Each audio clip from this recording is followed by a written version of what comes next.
جو اس حلقے کے آخری 10 پولنگ سٹیشنز ہیں.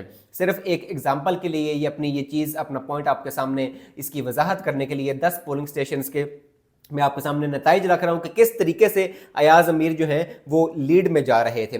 جناب آخری 10 پولنگ سٹیشنز کے نتائج: total polling station 459، Ayaz Amir 285 votes, Tahir Iqbal 235 votes, Ayaz Amir 303 vote, Tahir Iqbal 234 vote, Ayaz Amir کے 292 ووٹس، طاہر اقبال کے 260 ووٹس، ایاز امیر کے 325 ووٹس اور اسی پولنگ سٹیشن پر طاہر اقبال کے 254 ووٹس، ایاز امیر کے 389 ووٹس اور یہاں پر طاہر اقبال کے 391 ووٹس. یعنی ان 5 جو میں نے آپ کو پولنگ سٹیشن بتائی اس میں سے پہلا پولنگ سٹیشن یہ آیا کہ جس میں ایاز امیر کے 2 ووٹس کم ہیں اور طاہر اقبال کے 2 ووٹس زیادہ ہیں.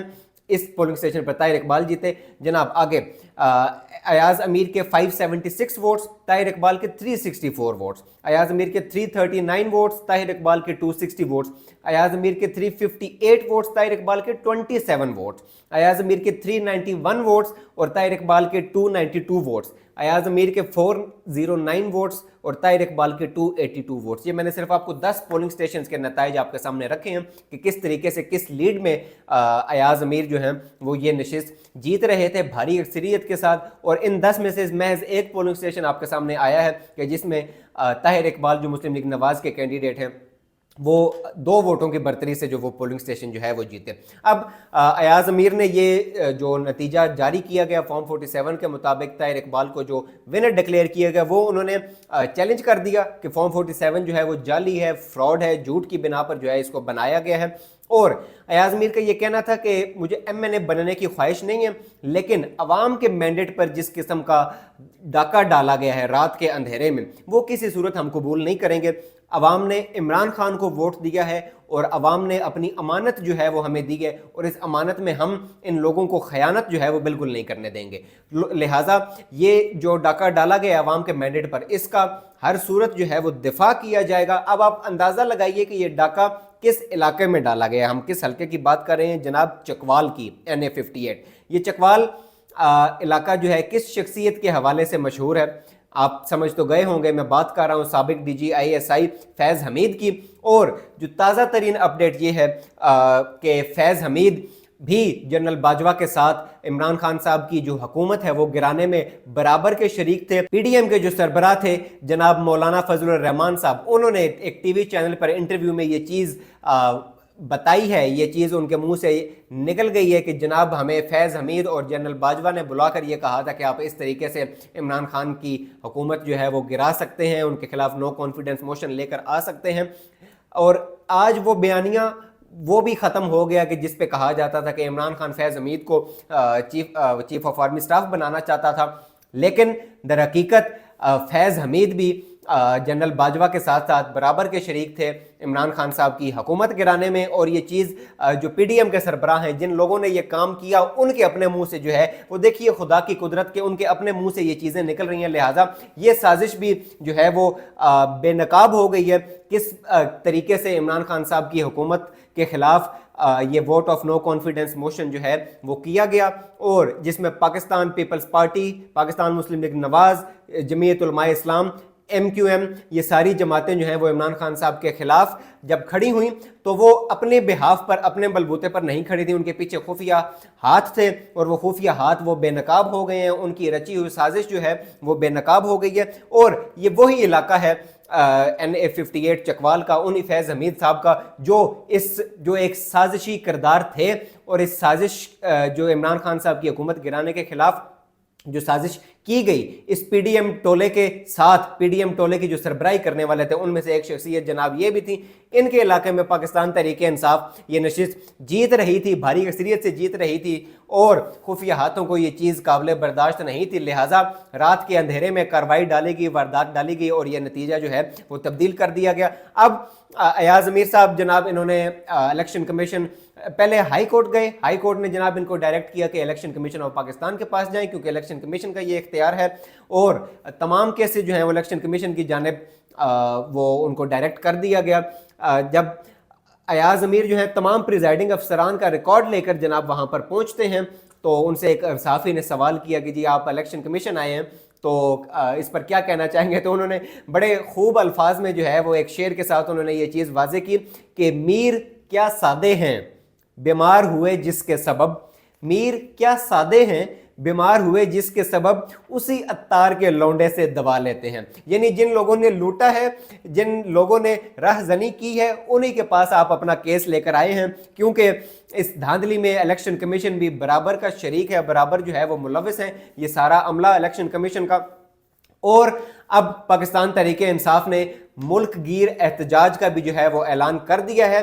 کل بروز ہفتہ دن 2 بجے پاکستان تحریک انصاف نے اب ملک بھر میں مختلف مقامات پر پرامن احتجاج کی جناب کال دے دیا ہے عمران خان صاحب کی ڈائریکشنز پر، اور جس قسم کی اس کھلم کھلا بلیٹڈ ریگنگ جو ہے وہ کی گئی ہے، کھلم کھلا جو دھاندلی کی گئی ہے، ان دھاندلی کے نتائج اور ان نتائج کے خلاف، اس دھاندلی کے خلاف پاکستان تحریک انصاف کل ملک بھر میں احتجاج کرنے جا رہی ہے۔ اور عمران خان صاحب کا اپنی قوم کے نام یہی پیغام ہے کہ ڈٹے رہیں جب تک آپ کا کپتان ڈٹا ہوا ہے، جب تک آپ کا کپتان ہار ماننے کے لیے تیار نہیں ہے آپ بھی کسی صورت ہار نہیں مانیں، اور پرامن احتجاج کریں، اور پرامن احتجاج اور قانونی چارہ جوئی جو ہے اس سے اپنی یہ جو آپ کو نشستیں ہروائی گئی ہیں وہ آپ واپس لیں۔